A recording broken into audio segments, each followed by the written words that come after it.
Assalamu alaikum wa rahmatullahi wa barakatuhu. With Allah's name, the merciful benefactor, merciful redeemer, we say all praise are due to Allah, the Lord, the cherisher, and the sustainer of all the worlds, the creator and the knower of all systems of knowledge. Again, when we say all systems of knowledge, we mean everything that keeps this universe in order and working. The mathematics, the science, the botany, the astronomy, the culture, the architecture, everything that we can think of and can't think of. Lord of all systems of knowledge.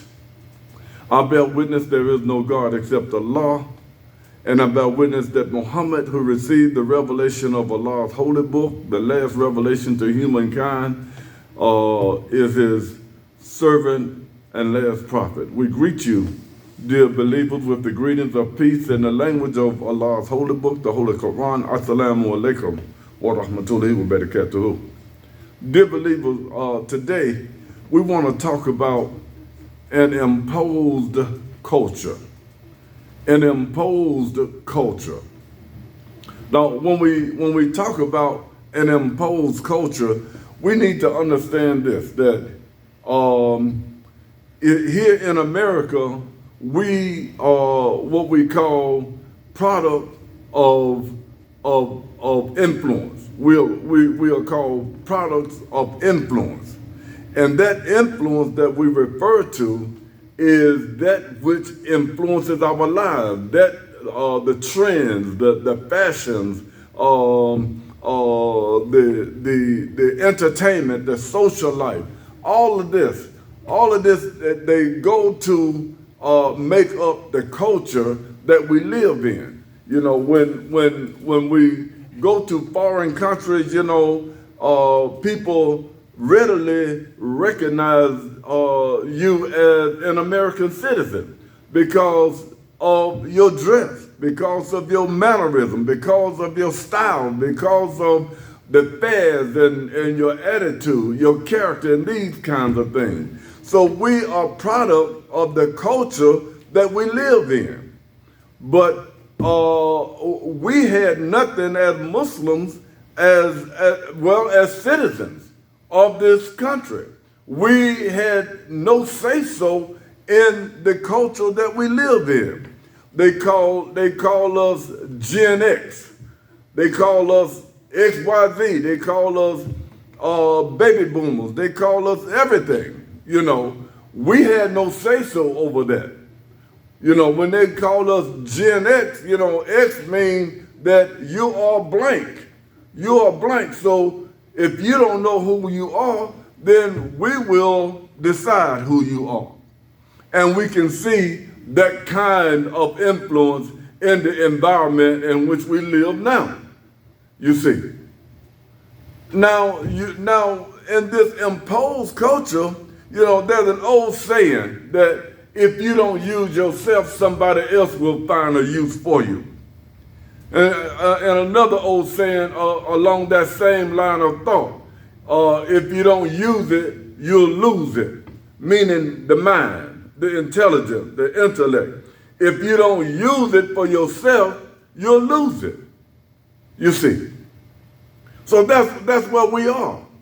And what we have to understand is that we have to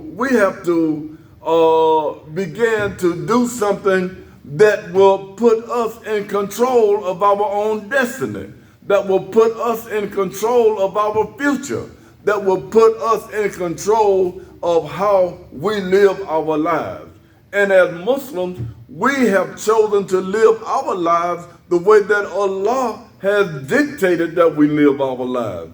And not only that, He has given us an example in the person of Muhammad the Prophet, sallallahu alaihi wasallam, to give us an indication, to give us an example of how that life has to be lived for His pleasure. You see, Allahu Akbar. So we live in an imposed culture. You know, they're the hadith. I don't study hadiths that much. Only a very few. Only a very few. The 40 hadith mostly. You know, but they're the hadith that says, you know, and I'm just paraphrasing. There's this man. He's praying to Allah for help. He's praying to Allah for assistance. You know, his life is in shambles. And he's praying to Allah for help. Oh Allah, please bless me. Please help me. Please pull me out of this degraded way, this degraded life that I'm living. And Allah says, your food is haram. Your clothing is haram. So how can you, meaning that your food, the food that you eat is poison, is bad. The clothing that you wear is in shambles, is ragged. So how can you bring that kind of person to Allah, begging Allah for his assistance? You see, that kind of person has not used the tools that Allah has already given him in order to assist himself. Because in Allah's holy book, in the Holy Quran, Allah has already given you assistance within yourself. Allah created you. When Allah created you, he didn't just throw you out there as a big old lump of flesh. No, he gave you structure. He gave you structure.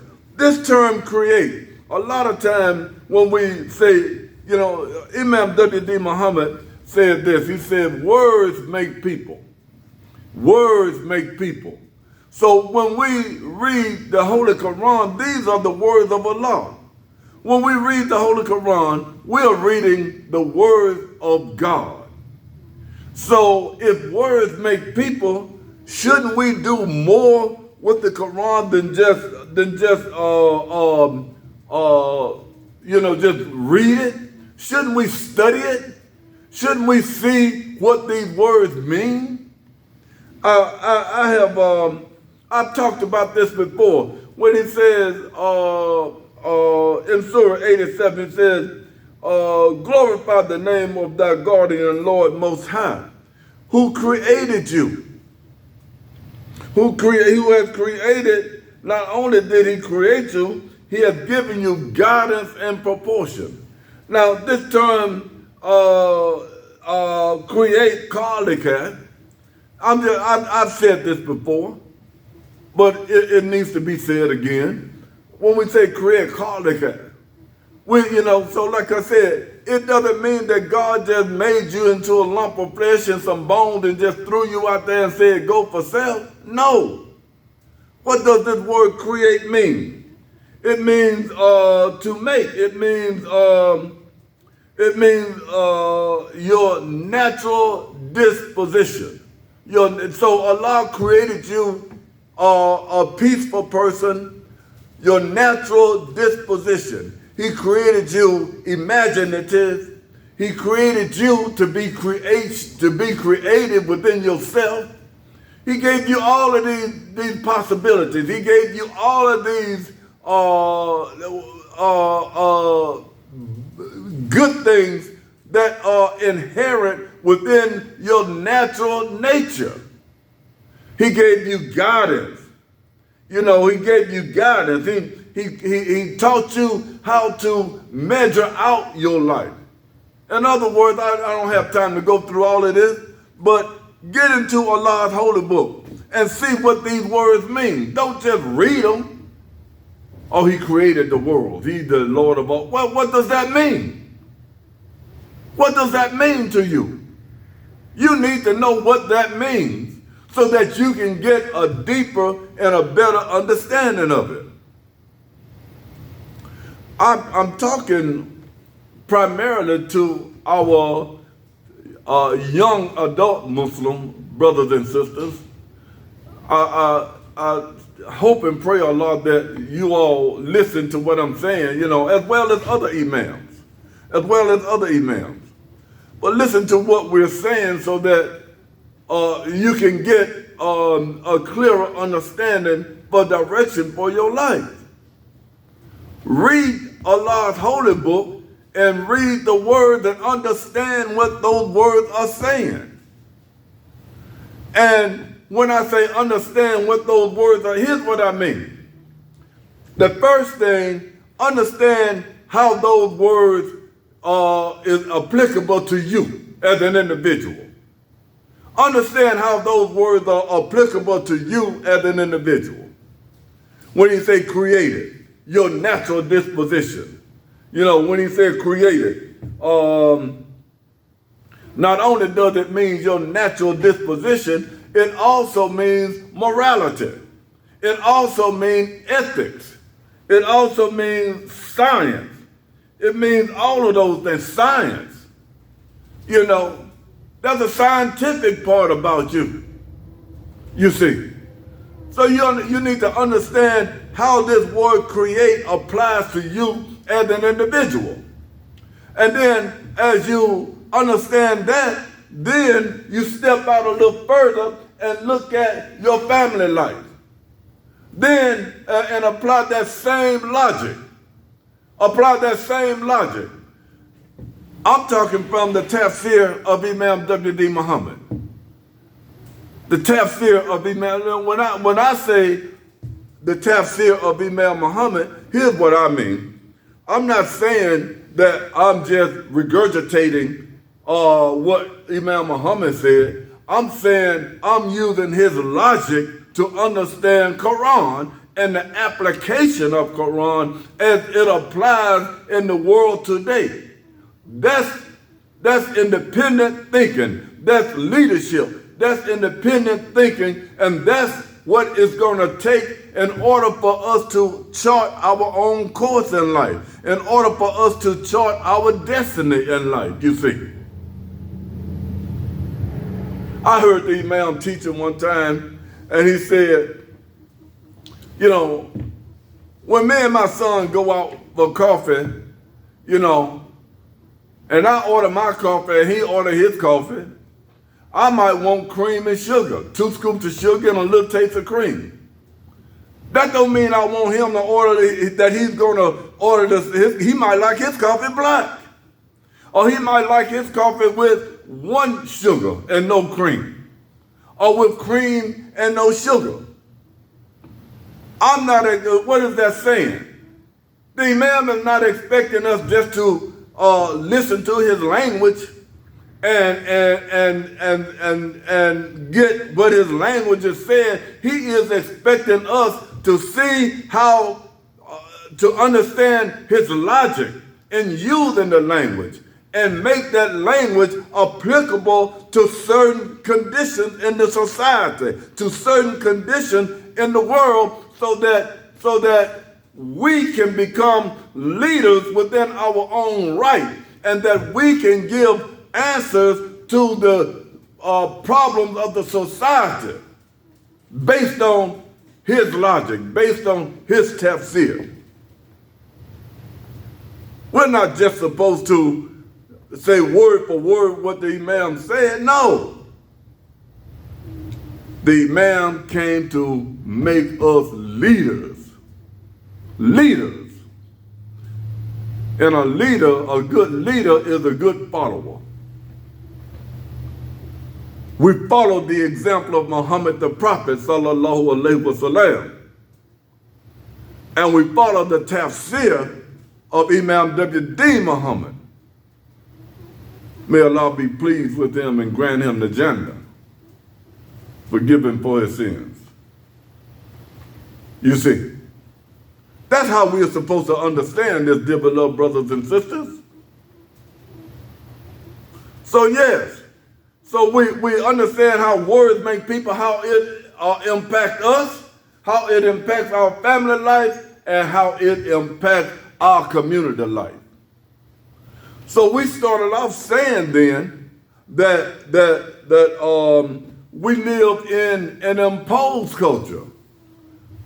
Our food is haram, meaning that our food, when we say haram, we're talking about that which is deadly, that which is harmful to us.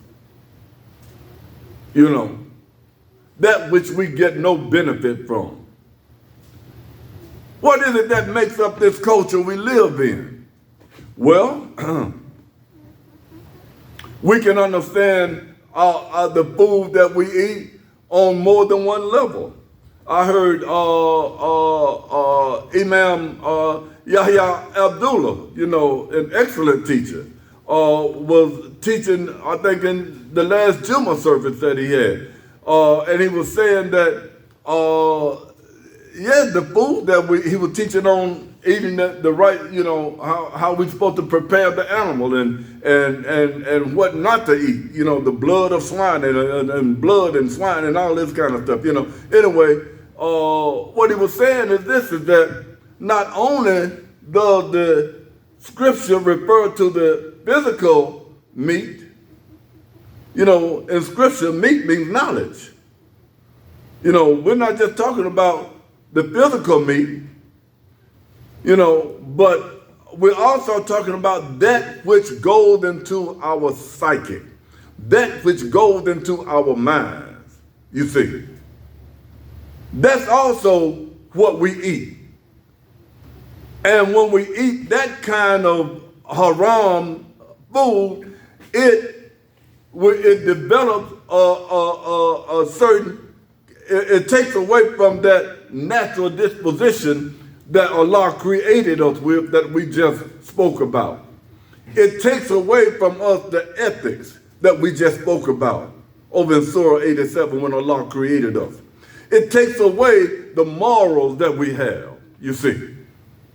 It takes away, not only does it take away the science, but we ain't even interested in trying to use any science, use any kind of measurement, use any kind of guidance that God has given us. We're not even interested in using that in order to chart our way through this society. No, we've gotten so caught up in Dave Chappelle. We've gotten so caught up in, you know, they used to have this program come on TV. It was called Def Comedy Jam, DEF, Def Comedy Jam. You know, let me tell you what this, you know, here's another example of using the logic of Imam W.D. Muhammad. You have to listen to the language in the society in order to find out what the language is saying to you. What is that language saying to you? Deaf Comedy Jam. You know, when you're deaf, that means you can't hear. Not physical hearing, but your understanding is off. You're dumbfounded. You don't understand the hidden haram messages in what's being said. So consequently, you got, pardon me, you got people coming before you who speak to your lower nature, who speak to your lower biology. And you sitting up there, you laughing yourself straight to hell. Laughing yourself straight to hell. They used to have this brother, I can't think of his name, but he used to have a sitcom on TV. You know, he passed away a few years ago. But he used to come on out there on Def Comedy Jam, and he used to, the first thing he said is, "How are you mofos doing?" I'm using the word MF. You know, I'm trying to be discreet here, but I'm trying to give you an insight on this haram imposed haram culture that we live in. He come out and he said, "How are you mofos doing?" You know what I'm saying? And then he started talking about his private parts, and then he started talking about, you know, using all kinds of profane language. Then they had another sister who came out, her name was Some More. Some More.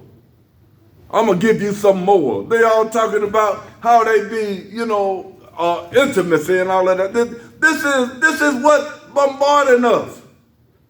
This is the kind of culture we live under. This is what's killing us. This is the psychological, this is the mental food that we're eating. And this is why Allah gives us no assistance, because when the messengers come to us and tell us about this culture that we live in, we ignore it. Just like it was never said. We ignore it. We don't listen. You see, we ignore it. And what else does it cause us to do? Here's another cold term, hip hop. This hip hop world that we live in. Some more logic from Imam Muhammad. Hip hop is a corruption. It's a play on the on the rabbit. The rabbit, we go hippity hop. A lot of you younger people may not remember that, but I'm old school, so most of us do. I'm sure most of the imams do. And some of the OGs and the Umar. But the rabbit has always been associated with fertility. It's a warm-blooded furry mammal. And when they have baby rabbits, they don't have babies, they don't have a baby, they have litters. 8, 9, 10 rabbits at a time. Isn't that what this hip-hop culture has produced? A sexually promiscuous community, especially in the African-American, the Balalian community. Isn't that what it's produced? Now we have babies raising babies. What can a 15-year-old or 16-year-old mother tell a baby in terms of direction, in terms of choices for life, in terms of ethics and morals, and when she's still a baby herself and still caught up under that influence that produced the baby in the first place? You see. And the young man, he's also caught up, and so he takes no responsibility. And so what happens is that the prison system, they build prison system, it goes deeper than this, but I'm just giving you an overview. This is an imposed culture that we live in, brothers and sisters. It's imposed on us. We had no say-so in this. We had no say-so as what kind of music we was going to be listening to on the radio. We had no say-so in what kind of programming and shows we was going to be watching on TV. We had no say-so in what kind of movies we were going to be taking our children to see at the movie theater. We had no say-so in the printed newspapers, the magazines, the internet. No say. So these are mediums that the culture is presented to us through. We had no say-so in any of that. So when Shaitan brings the culture to us, this is what he brings us, and this is what we suffer from. We didn't give the Oscars their name, the Grammys, the Emmys. We didn't coin the phrase walking down the red carpet. And here's the media, they taking pictures, taking snapshots, you know what I'm saying? What they call it, taking snapshots of all of the celebrities as they walk down the red carpet, leaning and fiending and carrying on. We didn't create that. That is not our world. We didn't create that. We had nothing to do with that. But when we see that, we rush headlong into it. Why? Because we created nothing for self. We rush headlong into it. We had nothing to do with that. They offer big time money to our celebrities. You might become a millionaire. But have you ever thought to think that even though you're a millionaire, that money don't belong to you? It's not yours. You can't go start no school. You can't contribute to Clara Muhammad school system. You can't build a school for your community. You can't build a hospital for your community. Oprah Winfrey tried to build a school in the United States. She had to go to Africa and build one. And that didn't last but just a couple of years. Now it's non-existent. So the only thing that you can do with all of them millions, them millions of dollars like Rihanna, oh, she's a businesswoman. Yeah, we need another cosmetic line of cosmetic with a famous black woman's name on it. Yeah, that's what we need. They put that kind of crap out there so that you'll gravitate towards that. You see, Beyonce, Rihanna, Jay-Z. Yeah, they got big money, but it ain't theirs. They can't do nothing with it. And the biggest tragedy is that they don't want to do anything with it. Or they can buy some more Rolexes. They can buy 4 or 5 mansions and 15, 16 fancy cars, all of the shoes and clothes they want. They can travel around the world. They can do all of that. But it benefits no one. It benefits no one. And then, in some cases, people have to make these strange sacrifices and these kinds of things. We don't want that. That ain't us. We have to build our own, brothers and sisters. We have to build our own. That is not us. That is not what we're about. You see, we have the opportunity. Why can't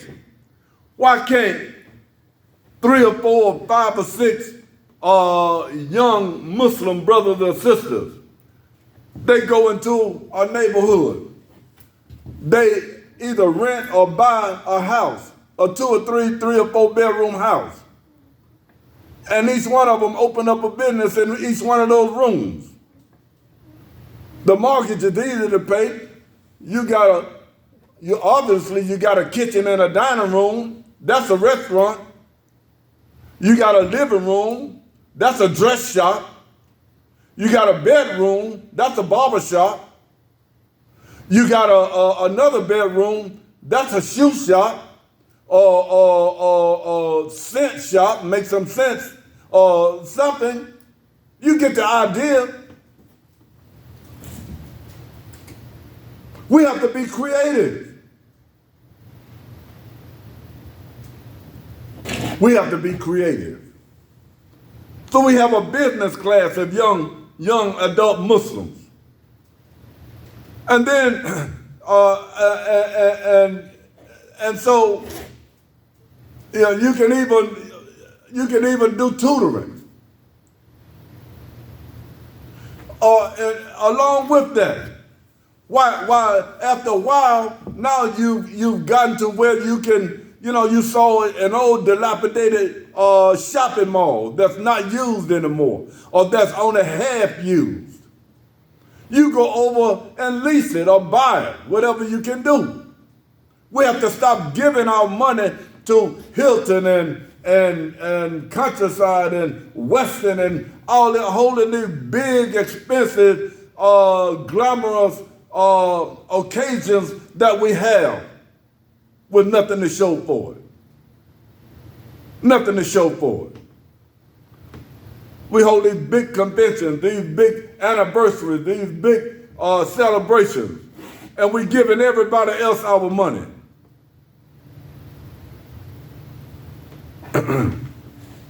And don't have a hotel for our own self. Have you ever heard of Walter Reed Hospital? Have you ever heard of Kaiser Permanente? Have you ever heard of Children's Hospital?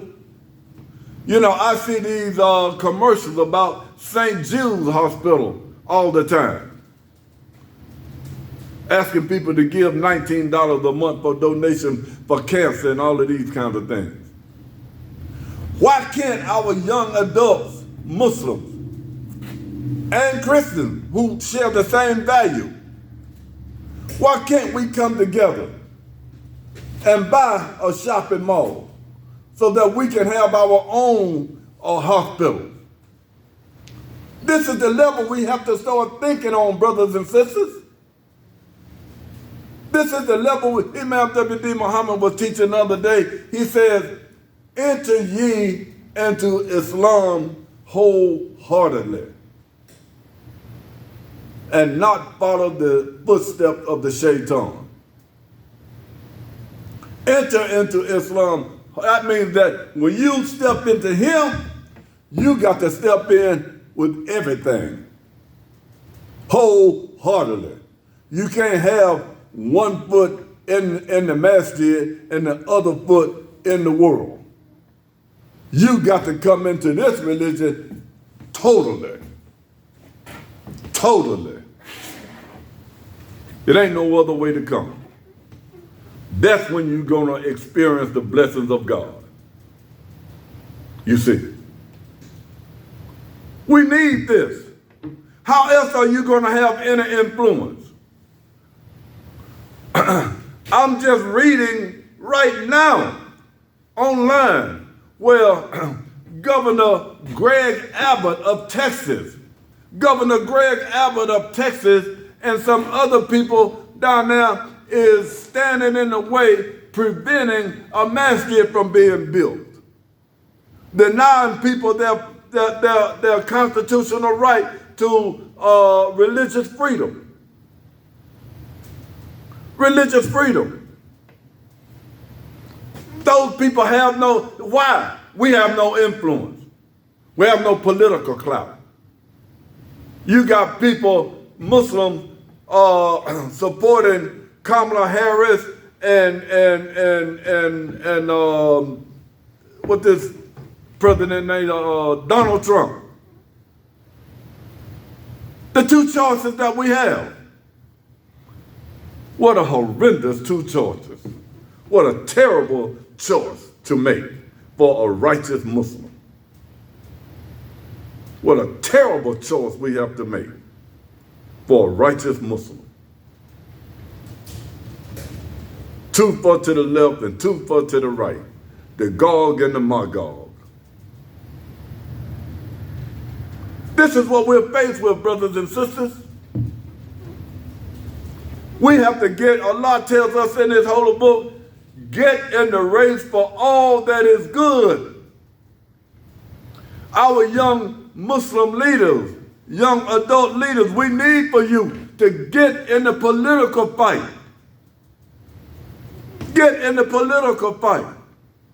They got the, I think what is the American Jewish political coalition, something like that. I can't think of the name of it, you know. And then they got these other lobbyists in Congress.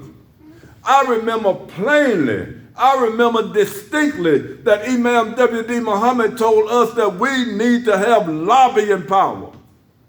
We need to have our own lobbyists. You know what a lobbyist is? A lobbyist is that person that goes and talks to their political representative in the state or in the federal government and let him know what we want. If he wants to get reelected,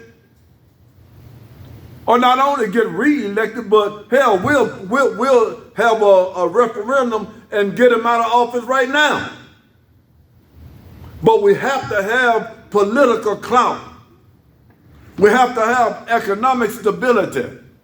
This is the level, young brothers, young Muslim leaders, young brothers and sisters. This is the level that we have to understand. And we have to gravitate to. You see. Don't deny these brothers and sisters the right to build a masjid and a community around the masjid. Sharia, we don't want Sharia law. We don't want none of that. We don't want abusing the women. Don't have a clue as to what this religion represents. But yet they're going to stand in the way and prevent these believers from building a man. And because of the fact that we have no political representation, we have no political power, we are powerless to do anything about it. You see, we have to get away from these big, grandiose celebrations that we're having, and we have nothing to show for it. We have no brick and mortar institution, storefronts. If a young brother or sister wants to run for office, you need to decide today that office is going to be available in the next 2 to 4 years. You need to decide today and get yourself known to your potential constituents and get you, pardon me, and let people know who you are and start raising money, because it costs money. But now, when you get into office, when you got 2 reasons for running for office. The first reason is that, well, yeah, you want to get elected. You want to make a difference. They've been talking about campaign reform for years and decades. Campaign reform is like how people can donate to a particular campaign. So you don't have a political leader, you have somebody that's been bought and paid for. That's why you got Israel able to do the harmful and the horrible things that they're doing today over there in Gaza. Well, if we have political leaders from amongst ourselves and from amongst other people who share our same value system, then we can vote to get rid of campaign. Nobody can donate to your campaign like that. You see, dark money, they call it. Dark money. You don't know where the money coming from. You don't know where it's coming from. All you know is that they got a sign or pledge to support Israel before or else they won't get voted in. They won't get any money to run their campaign. Now, do you see the value of your stepping up? Do you see the value in that? Look at everything that I'm saying here, brothers and sisters. This is a message to our future Muslim leadership. Not only do you have to know the language of Imam W.D. Muhammad, but you have to be able to apply the logic. You have to be able to look at it and apply it, not just regurgitate it. You have to be able to apply it in the real world. And you have to be thinking on this level. Do you know that we can own our own media? We can have our own media. You know, you can. There are TV stations that we can have. You can create your own media, and you can develop content. There are radio stations, online radio stations, or regular radio stations. Not just AM 360, but we can have an entertainment radio station. One that has really nice entertainment. We have everything in this community that is decent and upright. Music, comedy, fashion, food, entertainment. We can even write plays, write our own plays, based on Frederick Douglass, Booker T. Washington, Harriet Tubman, Mary McLeod Bethune, who started Bethune-Cookman College. You see, Sister Clara Muhammad, the first homeschool teacher on the planet. Yeah, we can write our own content. This is how we got to start thinking, dear beloved Muslims. This is how we got to start thinking. This is the language of W.D. Muhammad, Imam W.D. Muhammad. This is his language, and this is his logic in a very real way. You see, get into the race for all that is good.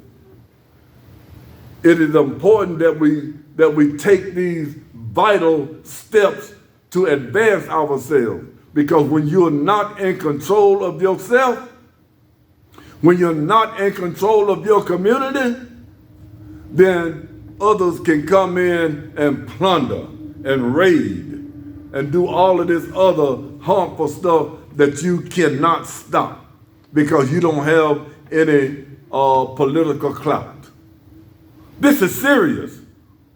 Imam Muhammad said we are in a life and death situation. This is serious, brothers and sisters. And we have to start thinking on this level. This is serious.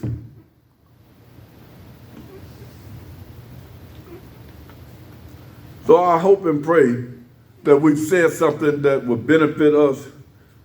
Please forgive me if I said something that may have been offensive. It was not my intent.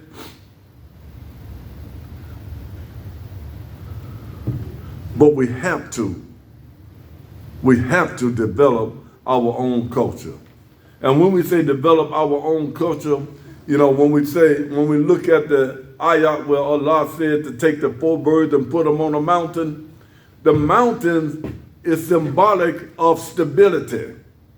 So if you got a culture that is not stable, anybody can come in, the first wind come through and blow it asunder. If you got a culture that is not stable, so, you know, we talk about the 4 birds, but we don't talk about the mountain. The mountain is symbolic of stability. Stability. What makes us stable? Our moral foundation, our economic foundation, our intellectual and political position in the world, and belief in Almighty God Allah. Without those are the 4 birds. Those are the 4 birds.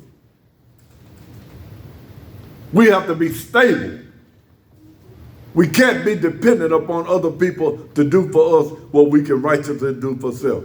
Pray Allah forgive us for our sin. Grant us the light of understanding. Assalamu alaikum wa rahmatullahi wa barakatuhu.